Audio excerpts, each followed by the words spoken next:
Hi Forbes, today I'll present you the importance of management in the music industry, and I'll focus on Marillion, which is one of the pioneers in the self-management music industry. So I'll cover three chapters during the video. Chapter 5, Planning and Decision Making, Chapter 10, Managing Teams, and Chapter 17, Managing Information. Alright, so for planning and decision making, when planning a tour, a music band has to think of the four steps of planning. First of all, they must set a goal for the band to achieve during the tour. For example, a band could decide that their goal is to increase the average attendance to their shows of 10%. They would act in a manner to attain this goal. After that, the need to develop commitment to the goal. They could say, for example, that the band will get close to the fans in order to develop a feeling of belonging, which would attract more people to the venues. Then the band could set an action plan that would describe each of the W's: how, what, who, and when. The band would develop their action plan by finding venues and selling tickets. Each member of the band would have a specific role and would have to make sure that the band successfully plans the technical needs, transportation, and develop a schedule for venues. Once the tour is set, they need to track the progress of their goal by producing reports of attendance to their venues. This information will be useful for the next tour to see in which city they're more popular.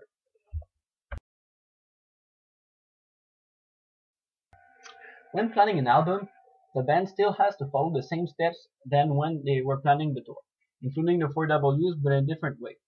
When producing an album, the band needs to set a goal related to the sales of the album. For Marillion, one of their goals was to sell thousands of copies of their album, but in at least 10 countries. To develop commitment to this goal, the band decided to produce the album all by itself. They had to follow steps like writing the lyrics, composing music, recording the song, mastering the audio with a software, creating the album cover, burning the recording of the CDs to thousands of CDs, and also distribute and commercialize the album. In order to do so, each team member had a role to play. They needed to find a studio to record their songs and plan at least 10 to 15 hours per song. For tracking, the band would use Billboard to see the evolution of the sales and produce reports. Alright, for managing teams, well, Marillion is a team that I would qualify as a self-managed team with a high degree of autonomy. They produce from A to Z their own music under their own label. They manage their tours, their merchandise, and their album sales all by themselves. They'd also be a cross-functional team since each one of the members have a certain specialty in music producing. Steve Hogarth, the lead singer, leader, and sound engineer of the band, has a degree in sound engineering. Steve Rothery is playing guitars and is also responsible of the public relations. Mark Kelly plays the keyboards and is in charge of programming the tour, finding venues. Ian Mosley, drummer, is also in charge of the lighting effects. And as for the bass player, Pete Trowas, he's in charge of the merchandise. For the stages of development, we'll have to break it in two parts, since Marillion had two eras in history, the Fish era and the Hogarth era. While Fish's era was the most successfully musical era of Marillion, it really is the Hogarth's era that raised Marillion to its status of self-management. When the band reformed with Steve Hogarth in 1989, there was an excitement from the press. It was not long in the process that the storming period started, where some feuds came out between the band and the label.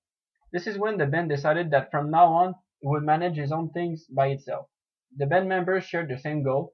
Then came the performing period, where each member had a clear role in the band and leads to better teamwork and cohesiveness.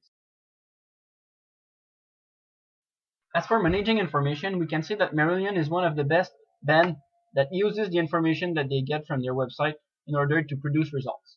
For example, in 1999, Marillion became the first ever completely self-managed music band to use a crowdfunding platform to raise money to produce albums and go on tour.